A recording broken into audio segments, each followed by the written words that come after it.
we could please invite Nikhil, Steve, Yaso, Joe, and Anthony to the stage. We are about to start our final session, and this final session is to help us to bring home all that we have. We have 5 seats for you. Come on up here. Don't be shy. We want to, with all of you, and we want to engage all of you that have stuck through this with us. I feel like this is to me, this is like a retreat. You know, I get a day and a half to think hard about important topics. And so we're really pleased that we've been able to bring this together.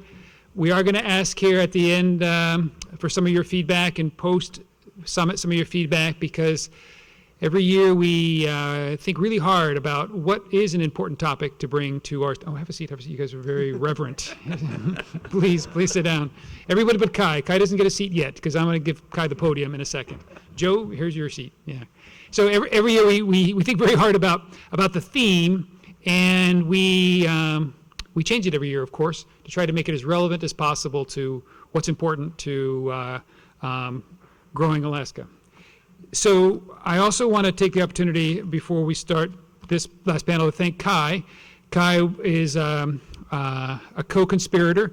We've tapped into Kai professionally a couple years now to help us to identify some of the content areas along with our staff, and I really appreciate Kai's contributions to that. Those folks that know Kai know what fun it is to banter with Kai about ideas and topics, and he makes us think hard, and he's got a great network, and between some of us, we get people to answer the phone and to do things that they might otherwise not know they were willing to do. So we really appreciate that as well. And so we are, once Kai facilitates the session, just have a few more very brief remarks to send us home. We do have a question or two, one more question at the end on Poll Everywhere, and we're going to pose a few questions during this presentation for you, but not quite yet. So can we just give Kai a round of applause right now for his support?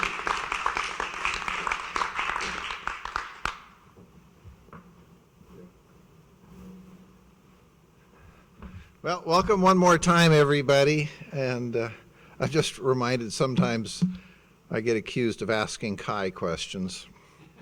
For folks that have been subjected to them, they know what that is. To this new group, we'll see. So I wanted to begin framing this with a couple comments. I was at a business plan event about a month and a half ago, and an individual had just come back from the lower 48. And this is a seasoned individual out raising more millions of dollars for more oil and gas service company projects.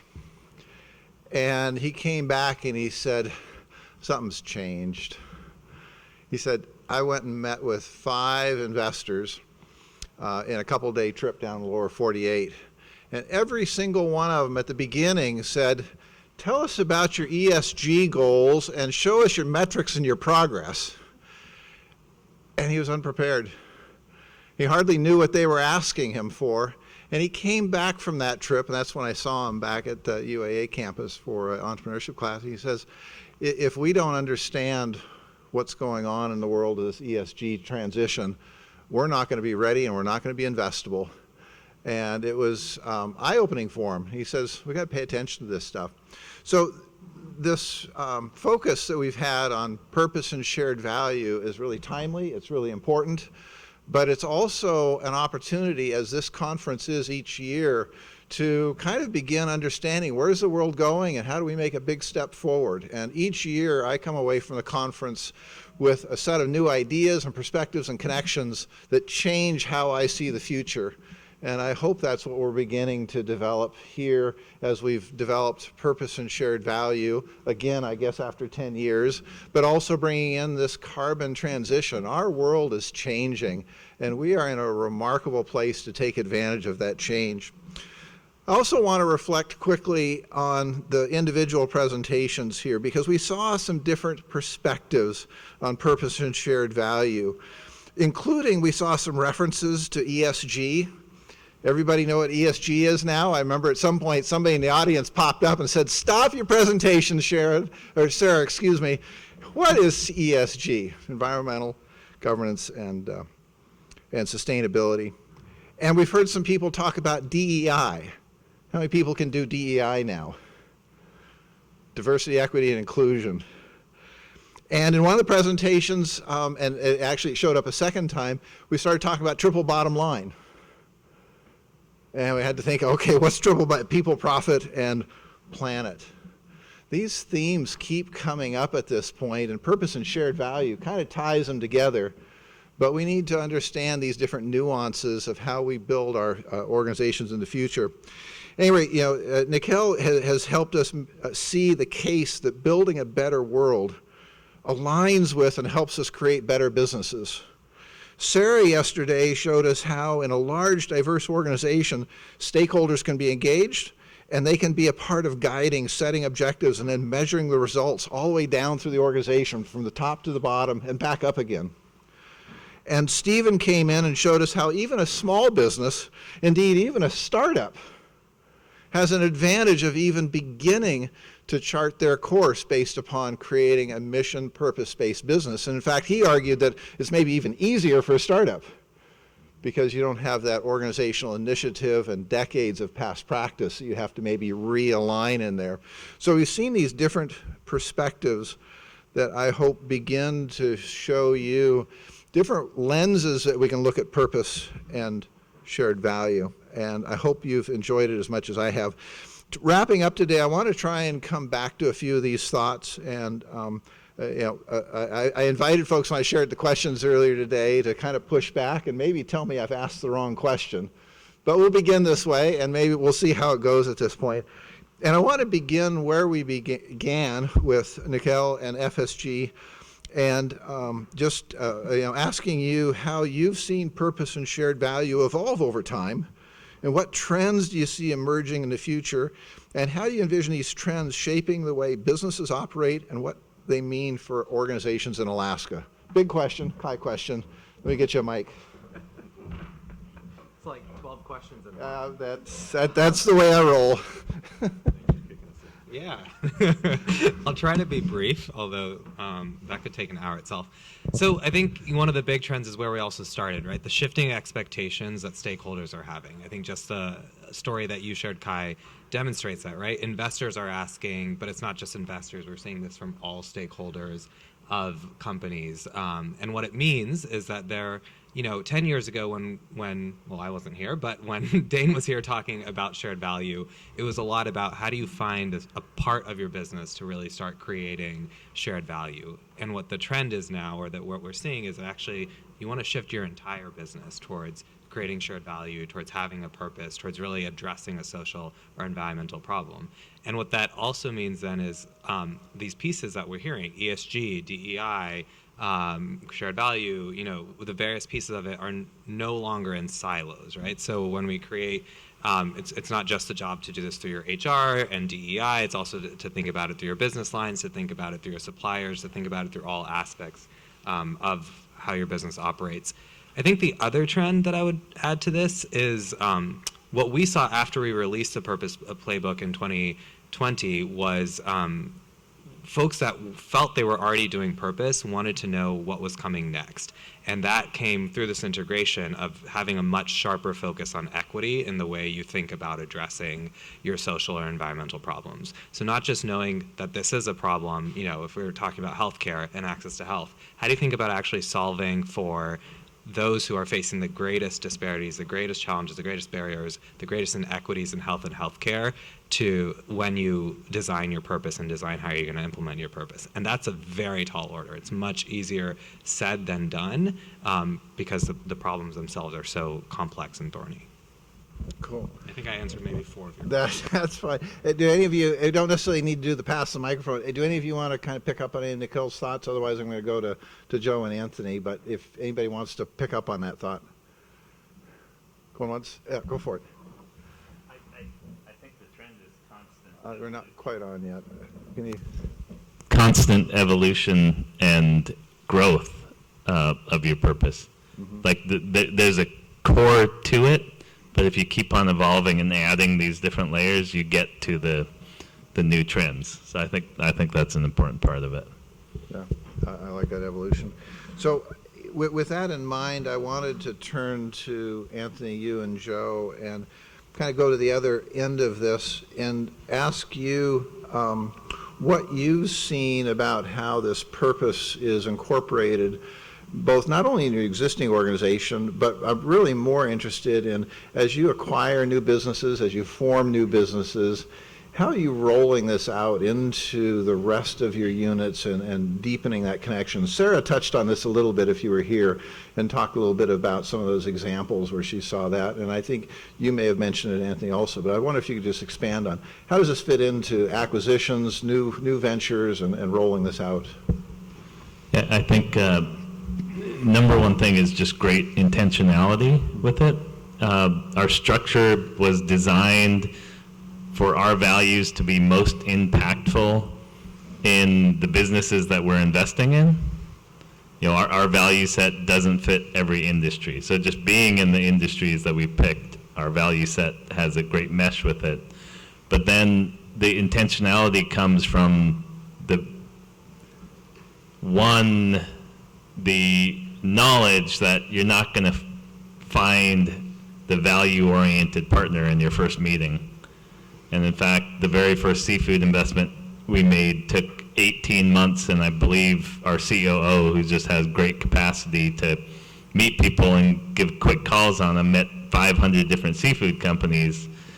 When you meet 500, there's probably only one or two that match so well with our value set, and they understand it, but we don't pull the trigger until the person on the other side of the table is like, you have to buy my company.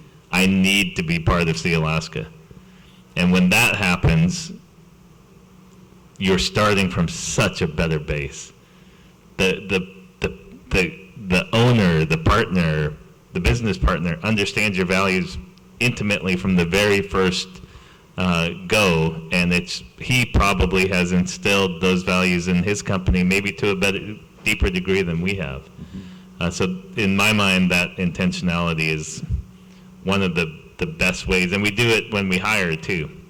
In the hiring process, we have a recruiter that just lays out the value set, lays out their vision, lays out their strategy, and again, she's looking for that person that leans across the table and says, I need to work for Sealaska. Mm-hmm. Cool. Joe, you want to pick up on that at all? Yeah, Anthony covered around. All of our businesses, they weren't on the market. They weren't deals that were shopped around and out there looking. It's, as Native people, it's all about the relationships. We take the pause, we slow down, and the relationships are not always just cozy, good, feel-good relationships. You know, we all have our unhealthy relationships as well. So, but you get to know each other in ways, and so the businesses weren't even up for sale. They were the ones with the partners. We found good matches, good partners, and they were running their businesses, like Anthony said, probably better than we were. And it's a reciprocal back and forth to find the value to create by entering into the partnership to scale something up.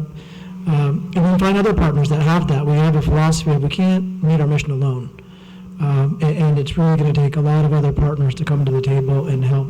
And it's not about the bottom line or the balance sheet. That doesn't come up until way later to even talk about any of that. Mm-hmm. So it's about doing the right thing. It just comes to, if you want to distill it to a certain thing, it's about doing the right thing. And that's why, for one element, for this whole conference, it's almost a little bit depressing that this is even an issue. To, you know, that our world has to pause to talk about purpose. Mm-hmm. That's a competitive advantage all Native people have. We're tied to place. We know our relationships. We know very well kind of the sense of everything, inanimate and animate or not. And it's every little bit we do has a ripple effect. So it's actually a little bit sad that this is a conversation, this far into the world unraveling so far that it has to kind of regroup right now to get on a better track. Yeah, well, you touch on a theme that I think many of us, probably most of us, have run into, which is that it's we're fortunate in a way, but it's unfortunate that we have to come back to some roots, some old ways, some traditional ways, to find some of the solutions we need. On the other hand, we're fortunate that we have strong Native and tribal organizations that have been growing in capacity. And one of the questions I put at the very end, but you're touching on, and maybe I'm just going to go there, is this question about in Alaska, we have, I think, this unique opportunity as we look ahead 30 or 50 years to say, what do we create here in Alaska that's unique, that builds on that capacity? Because we have so much infrastructure, so much asset capability in terms of resources. What we could choose to move into is, in Alaska, quite unique. I'm wondering how you see it. And this kind of builds on the panel from last year. Remember, we started talking about this emerging role. What does it look like in 2050, where these corporations, these associations, these values, we need them now. How do you see that unfolding in the future? And I'm going to kind of bring that back to the rest of you, because it was my later question, but you're touching on it, and I just want to go there. I'll try to keep my brief on it. Well, one starting point, I think, is, in the room, how many shareholders, Alaska Native shareholders for the corporations? Not a ton. So a starting point for everybody else is to not view these as something that is other than or a different thing. All these Native corporations are corporations built for profit, but they have to make money, but they're also charged with making a difference. We're all wanting to do that same thing, make a difference. And so for me, the starting point is just trying to get to a clear, level, grounded spot where there's genuine curiosity. And through the pandemic, everybody got to know what a land acknowledgement is, across the country. So that's a good first step. And then the next, so let's walk through that door and start working together actually on some of these things and to demystify it, because actually a bunch of our population as Native people, we're on the same journey. We came up in a colonized world. We're speaking English here with you. We're speaking a colonizer's language. We're trying to unpack it all ourselves. The first iterations of our boards, I have in my board, in my office, a Samsonite hard briefcase that Dr. Soboleff gave to me from the 70s. It's a real one from JCPenney. And he'd love to tell stories about how that first generation of board members would show up. Well, the first thing they went to JCPenney when these corporations came about, and they bought their three-piece suit, and then they bought their briefcases. And they showed up to their board meetings with their briefcases and opened them up. And then they all looked around to see who, they all had dry fish and sandwiches in their briefcases, because that's what they needed to carry around. So they joke about sharing the dry fish from their briefcases. So my point there is we've been dismantling the whole inks of the act and rebuilding it as a Native thing just because it was set out to assimilate us. That the original act was a path we were on to be just mainstreamed within 20 years, and we've been working hard since to make sure it's grounded in our people and the place and our future generations, and we share that future together. There's shared purpose, but the thing I would add in the sharing is the shared future is really what it's all about. Yeah, I would just add quickly, be a leader in the carbon transition. I think our population is small enough. Just let's say Alaska should have the first community that's 100% renewable, 100% electrified, and has a carbon neutral footprint. And I think one of our communities could do that, could be that first. And then in that transition, figure out what are all the barriers and the roadblocks you will face and work out the solutions to them. I mean, we had a problem in Angoon where Clinton Haida Regional Housing came in and put 6 heat pumps in a sixplex. And the local oil and gas distributor said, I'm going to leave Angoon if you do that, because now I won't have enough volume of my business to make it worthwhile to continue to distribute oil and gas here. That's an example of a barrier that we're all going to have to address, and I think we have such unique communities that we have a perfect playground to just dive into it and be a leader in the transition. Thanks. I want to invite Yaso to pick up on those thoughts if you'd like to. But in particular, one of the places we've not gone too deeply in the last couple of days is what's the role of government public policy and the programs there? And I know you've particularly been looking into this with the mission economy resource and thinking about this with your ESG work. So I'm wondering if you have any reflections on what you've heard from Joe and Anthony, but really I want to move into this question of, how does government and some of the opportunities that might be there, like the legislation for carbon capture, what role are they going to have in helping move this along, or hopefully not getting in the way, but where's the opportunity?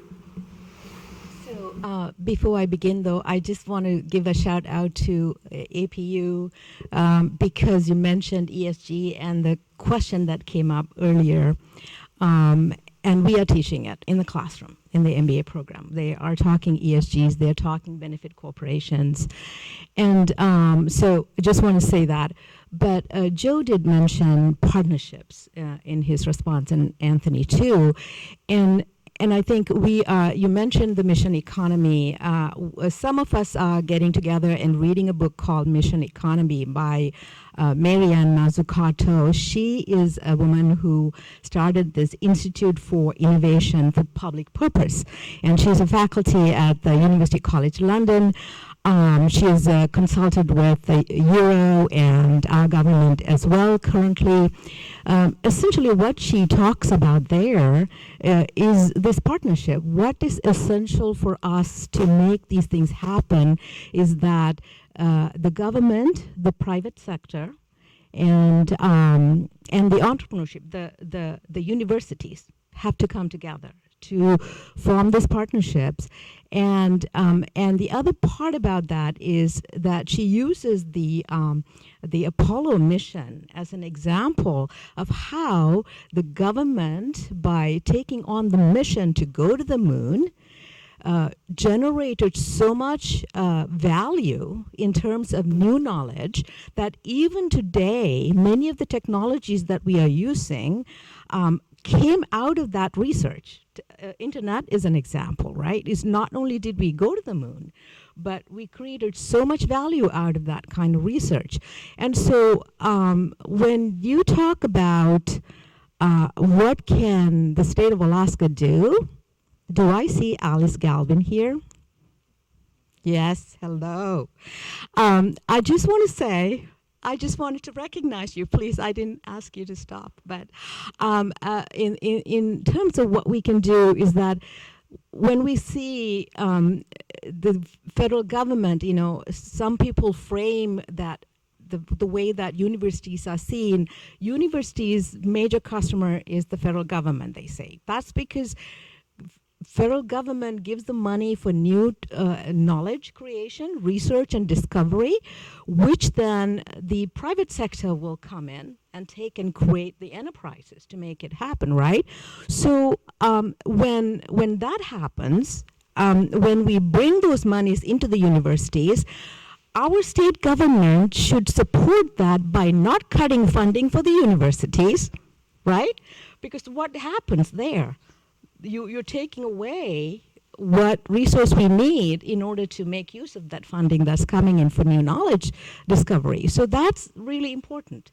So when we talk about partnership, we are now talking about, in the larger scale of things, educational institutions, the state governments, and the federal government, right? So as we come into this new everything is changing scenario, it's a necessity, right? Things are changing, but that is because they have to. Otherwise, we cannot survive. So it becomes important that partnership has to become stronger, but right now, that doesn't look like it. It's very sad. I want to come now to Stephen to kind of connect the dots on this, because you're an example of somebody that now, because of some of the credits, because of some of the technology changes, saw that as an opportunity, created an innovative new business, and is helping transform that. But put a pause on that. Do I need to run a poll question at this point, or? Okay, thank you for clarification. I'm just trying to play my part there. So I wonder if you'd kind of step into that. Sure, Kai. Thank you. I think we get questions a lot about the rate of solar adoption and how the public views clean energy in Alaska and what social imperative is associated with that desire for cleaner energy sources. And I often say that all of our customers are activists in one way or another, and it's our responsibility to be the avenue for the expression of that activism. And that's caring about the place that you live and work in, both now, but for future generations as well.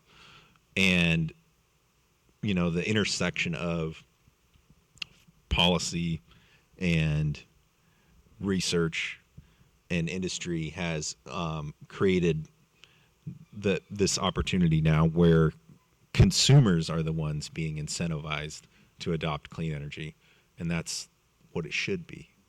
That's a vital role of government to spur on that adoption.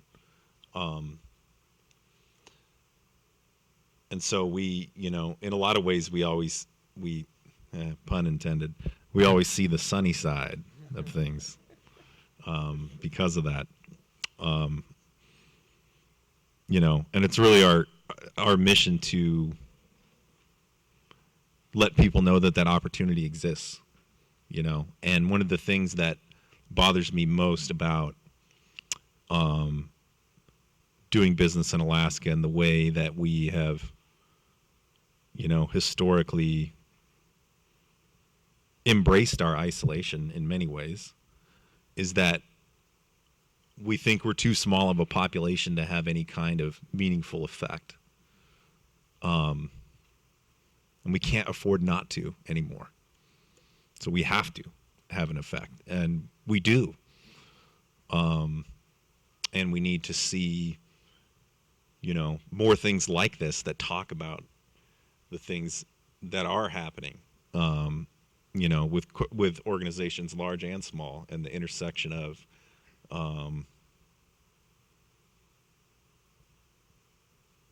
people that want to see positive change. The thought that you've got there, Steve, and I just want to pick up on for just a second, and I know I got to get drug off to these questions, but John Hagel in his book Beyond Fear talks about the idea of creating new narratives for an individual, for a company, for a region, for an economy. And what he talks about that you're touching on is that if we write these new narratives in a way that rather than just being a story, that they are instead a compelling call that engages others to see the realization of that narrative.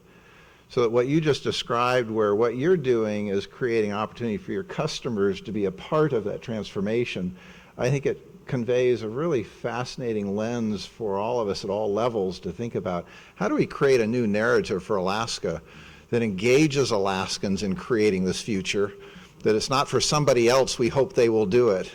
But we write these narratives that are important to us, important to our companies, important to our regions in a way that everyone else says, wow, that is important, and I'm going to take action to make that become possible. Okay, question, I think.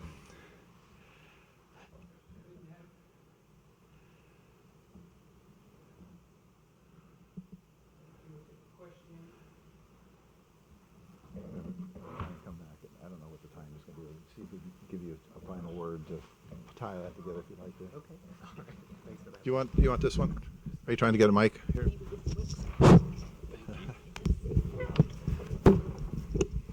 There should be two questions on this screen.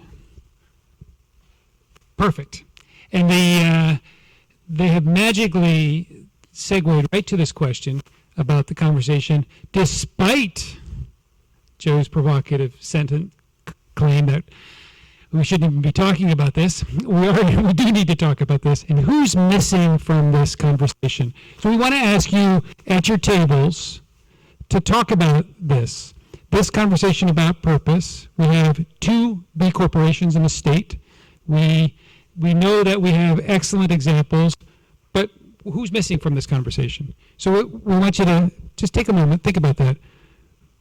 Who's missing from the conversation? And you don't need to really tell us who those people are, but I want you to think about the second question, and we are going to ask a little bit, what do they need to know about what we've been talking about purpose, for those organizations to start to engage purpose in their strategy? Let's take a moment here. You are talking amongst yourselves. Go. You're not going anywhere.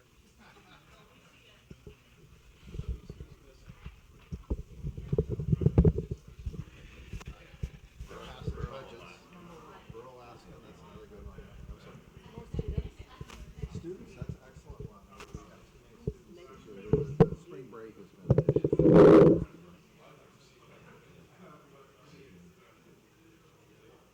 Other thoughts, who's missing? Well, I imagine it seems like there's certain industries that are quite absent here. Yeah. I mean, I don't even just mean industry. Big players, oil and gas industry. Yeah, just generally the Not a lot of industry. We got some small private entrepreneurial stuff that comes to this thing, but we don't have big players in that. That's a good point. The next question, and then we'll send it back to you guys to either comment on these questions, we'll hear a little bit of their responses, is what do we want to say? And then we're asking them, how optimistic or pessimistic are you about other companies in Alaska adopting purpose more?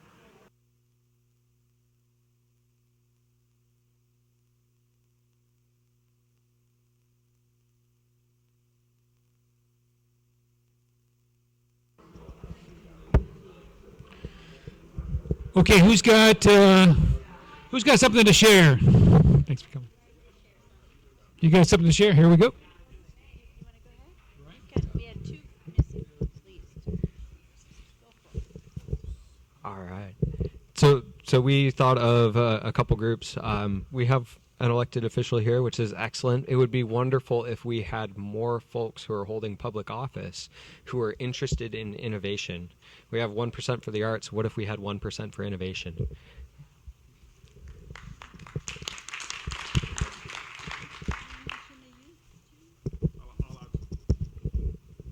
And then the other one is coming back to things that both Anthony and Joe have said over the day as they think about sort of how they're moving forwards for their grandchildren and thinking about the knowledge from their grandparents and their elders is what about the youth, 18 to 21 age range?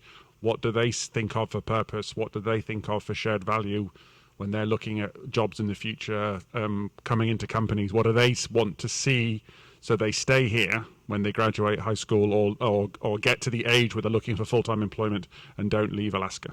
So that would be another group to have at the table. So who's missing and what do you want them to know about purpose? Paul.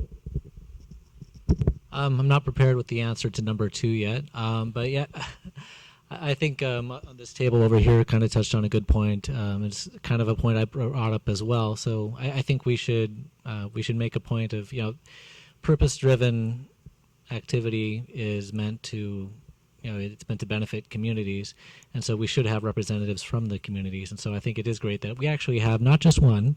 Thank you, Representative Galvin, for coming here, but we also have Assemblymember Christine Wool here. So, oh yes, I'm sorry, three members. I shouldn't have forgotten that one. So yeah, I think the community members, the stakeholders themselves, are also. It's important to have them involved in the conversation. Thanks, Paul. Former school board member himself. Well, we were racking our brains too much on this one, but it kind of landed on the Chamber of Commerce companies. We've always find there's sort of a dichotomy of, the chamber versus an economic development council, that one's looking at preserving what's there and one's trying to innovate. But gosh, this side could be really doing a lot of innovation themselves, and wouldn't that be great? So we need more capital providers, people organizations that can provide funding and also understand the purpose and have their purpose and their missions aligned with not only generating returns but also serving what the innovation or the needs that we're here discussing.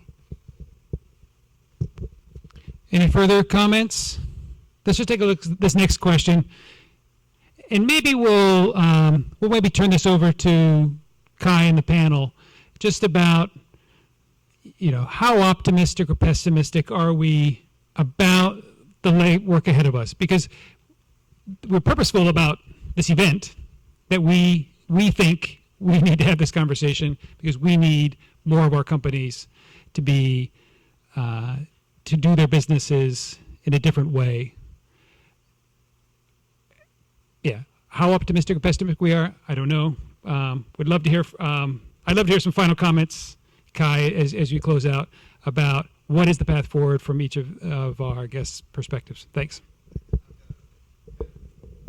Take a second here as we hand it off to the rest of the folks here, but I want to, offer a shout out to Brian and JEDC on this question, because one of the groups that we talked about up here that was missing amongst a few was more youth and students.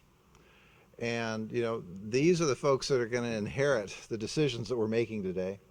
And, I'm on one hand optimistic, but I'm a little worried in that optimism about where we're going, because I think Peter's point, one of the greatest things we can be doing in this work is giving our young next generation, our kids, inspiring them and wanting them to aspire to greatness rather than just hoping they've got a good job opportunity when they graduate.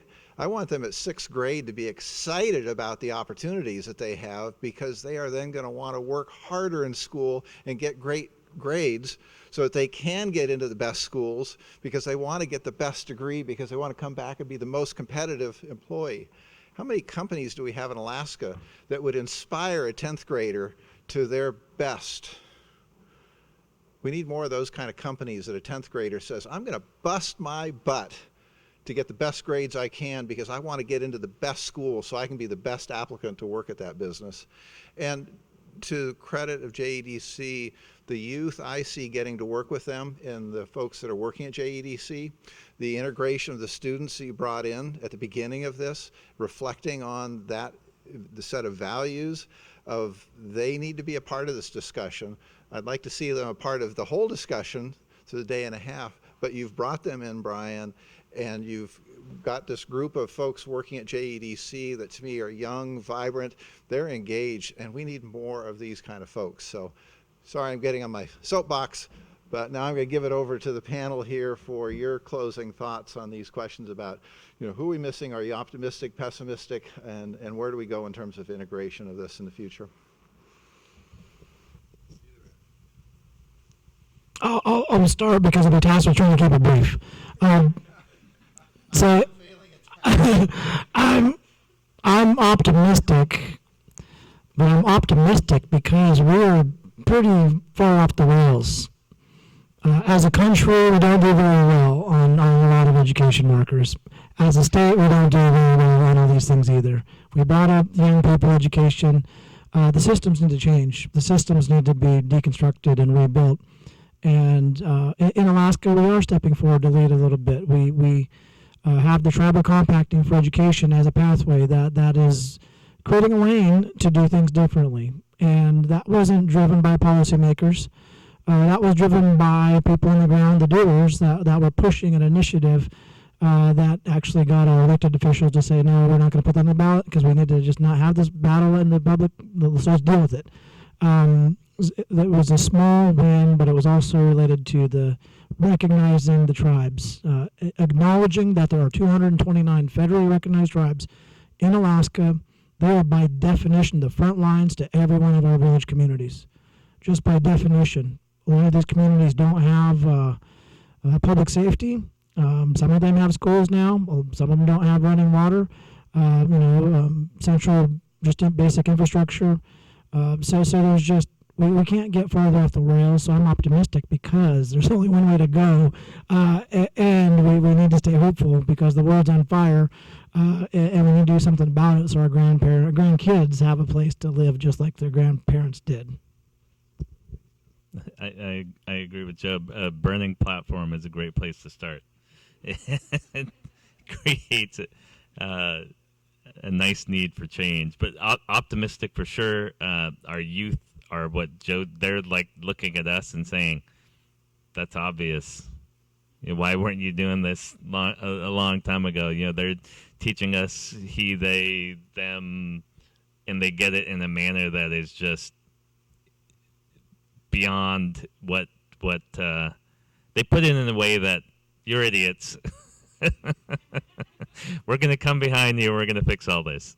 And so that makes me really optimistic. And our team, we didn't have to, Joe and I didn't have to tell Tesla and Laura our mission and what we're doing. They get it, and they go put programs together that make a difference for our shareholders, and they do it in such a way that they're building a cohort of partners that say, I want more of the same exact programs that you're putting together. Sitka Sound Science Centers is there with us doing youth programs. The growth of partnerships to design these programming aspects that solve not only workforce but educational gaps that Joe mentioned is really exciting. Following on that lines, I want to say that I'm mostly optimistic and a little bit pessimistic. Many of you here probably know that ESG has gotten a bad rap in some of the states. About 30-some states are creating laws to penalize companies that use ESG investing. That's like shooting the messenger. I am a little bit pessimistic about that movement. However, why I'm optimistic is because we are having this conversation here. Thank you for JDC for doing this. I'm very optimistic here because Alice is here. Alice, I didn't pick on you. I wanted to welcome you when I recognized you earlier. Thank you for being here because we think that that's one of the groups that's missing is lawmakers, right? It may be that, in this conversation with Stephen earlier about why is it that we don't have a benefit corporation in law in Alaska is because we have failed to convince our lawmakers that that is important. There are some things that we have to create so that they will come. We don't need to wait for them to come, but we want to have it in place so that they will come. And so this is one of those things. So I am very optimistic about these conversations that we are having here.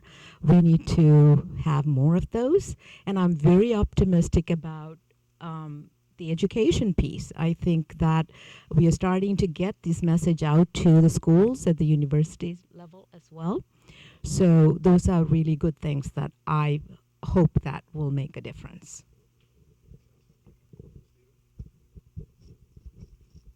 I'm purely optimistic because we have such unbelievable, unrealized opportunity. We have such amazing unrealized opportunity, and that's optimism we should all celebrate. That must be associated with hard work and tough decisions to realize that opportunity. But we simply cannot afford anymore as a state to have an isolationist view of ourselves in the world. And we cannot think that we do not have enough collective knowledge and resources to make a meaningful impact. We have to embrace that, and we just have to do it. So that's why it's very exciting for me to be in a room of doers. You all have furthered my optimism. All right.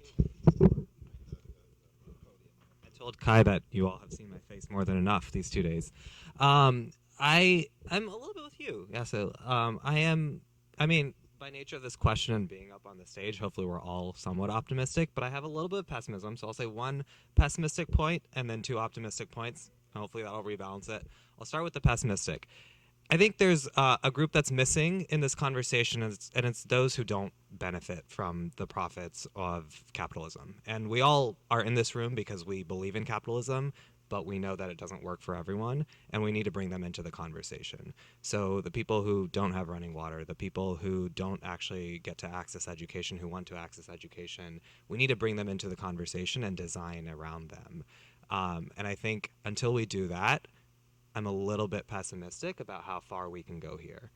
But I am optimistic because of two things. One, disruption happens from most often the smallest corners or the most sort of overlooked corners. And I really believe, what you all are saying. Actually, this is already happening here. And I really think that one of the things that I'm walking away with is how much the rest of us can learn from what's happening in Alaska, what's happening with Native corporations, what's happening with the way you all are leading with more collectivistic values that really think about these. And so, that is one thing that makes me really optimistic. And the other thing that makes me really optimistic is that I've seen a change in the conversation. 10 years ago, 11 years ago, 12 years ago, when we were having this conversation, it was all about the moral imperative. You have to convince everyone that this is just the right thing to do, and therefore you have to do it. And that is still true. It's still a moral imperative, but the moral imperative has now become the business imperative. And businesses can't ignore this anymore. If businesses want to be alive in 20 years and 30 years, they have to get on the purpose train. Otherwise, they're going to disappear. So. Well, I want to thank our panel and all of you for your attention. My focus for the last 3 years has been this question of what's next, Alaska, and getting more Alaskans to think about that question and to move into finding their own answer for that. So I appreciate the work that all of these individuals are doing because they are creating our next Alaska.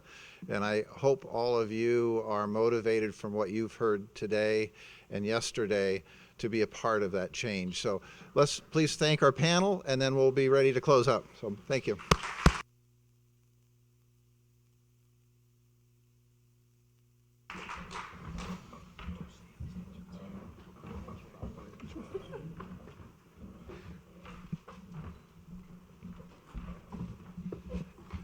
Very good. Let's to the next slide.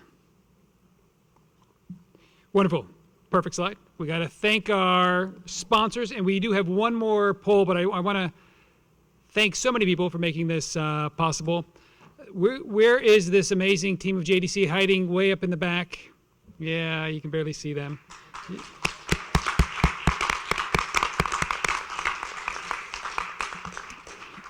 Huge effort every year to make this happen, and this year as well. And afterwards, we're going to take a little family photo of JDC staff afterwards, so you'll indulge us but we'll let you go. You don't have to watch that fun. The sponsors make it all possible. We really appreciate that support. You make it possible. This is such a interactive, engaging event. We have, I'm looking at Tim here, that Fulton, who was here several years ago, has come back, shared his story, and that's what this is about. People find the time to set aside things for a day and a half, offer your innovation shorts, offer the opportunity for deep dives, take a risk and share your vision for your business, win or not win. And it's really remarkable what people give in order to help us collectively sort of advance our innovation in the state of Alaska. I want to thank Sarah. Couldn't be here. We develop a theme, and then we lean on a few people to help us to develop that theme, drive that theme, and we have some very small gifts for you. Nikhil, who normally wears a tie, but I think simpled it down a little bit for us. I bought him a tie. Getting the message. glasses. I should have worn a tie. Yeah, should have worn a tie. It matches. And it's another Alaskan design craft. And we have a question for you. Our last poll. We'd love you to respond to this last poll. And then I'll give you directions on where the after party is. So here, and this is really important to us, and we're going to probably ask you again, but if you have some thoughts now, let's give it a little bit of thought. What theme would you like us to explore next year in particular, but depending on how hard your theme is, what should we be exploring at the next Innovation Summit? Give us a little bit of your thoughts. We'd appreciate that.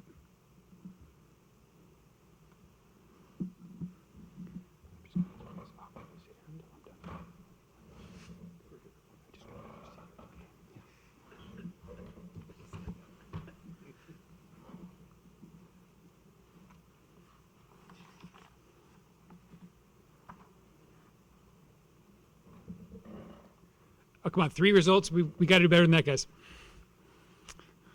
We're going to make you wait until we get some.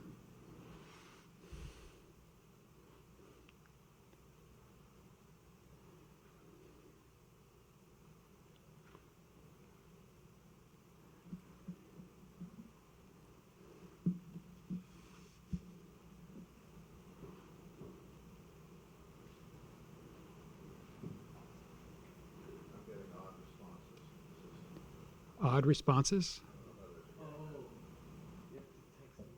You have to text, just to remind you, 2233, but you have to put 65613 space and then your answer.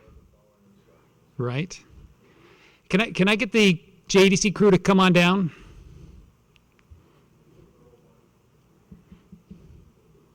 They literally are in the back of the room. This is awesome. Does everybody remember that from, right? So the number goes to 22333. And then in the actual text, you need to put you need 65613, those first 5 numbers, a space, and then write whatever you'd like as response to the prompt.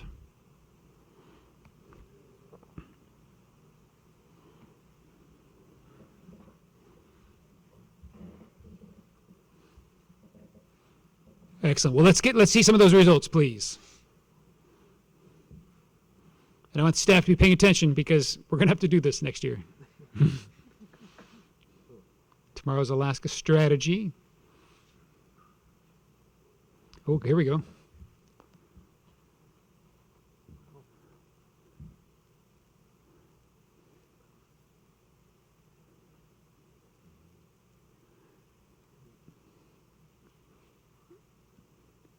Someone's going to have to tell me what DEIA means.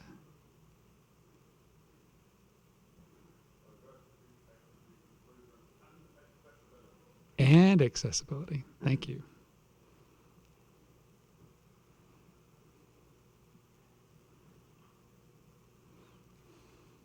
Yeah. Sustainable Development Goals.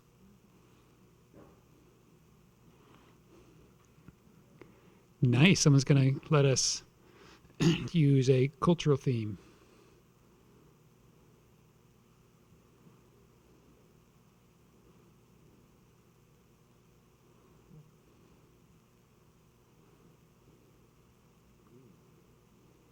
The ocean. Nice. I like that. That's big.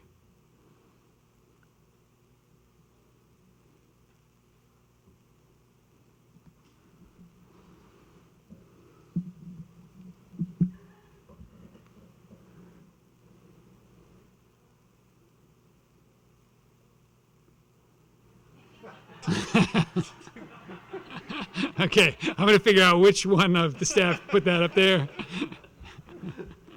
I have my theory already, so.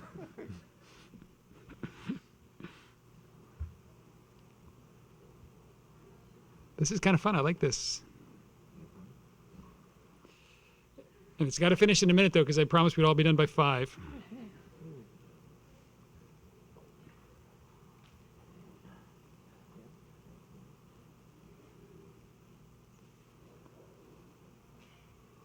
Nail it, scale it, sail it. Nice.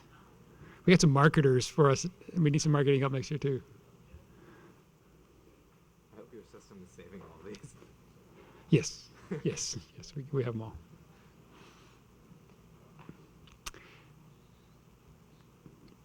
How many people responded? Sir. All right, I think we've had enough fun there. Thank you. Hey, I think it's Gabe at the AV section. He's now putting him in there. I want to go home. Well, wonderful. JDC staff, would you stand up for just 1/2 second here? Can we just give them a round of applause? Yay. Thank you very much. Well, it is a wrap. We really appreciate everyone taking their time out to join us. The after party is at Forbidden Peak. You can use local dollars, which I hope everyone knows what local dollars are by now. And you should have, if you didn't use them last night, you should have 10 local dollars to join us. They are open. They're ready for us. You could walk down there if you'd like, or there are going to be people that are going to head over there in cars. Forbidden Peak is just right around. Does everyone know where Forbidden Peak is? Does everyone know how to? Well, there's two ways. No, there's actually only one way to drive out of UAS, and then you take a left down to Auk Bay, and then you take a right, the very first right, and it is first place to your right. It's a wonderful brewery, and we want to. You're all welcome to join us, and we'll be there for a wee bit anyway. Okay. Thank you very much. Have a great evening.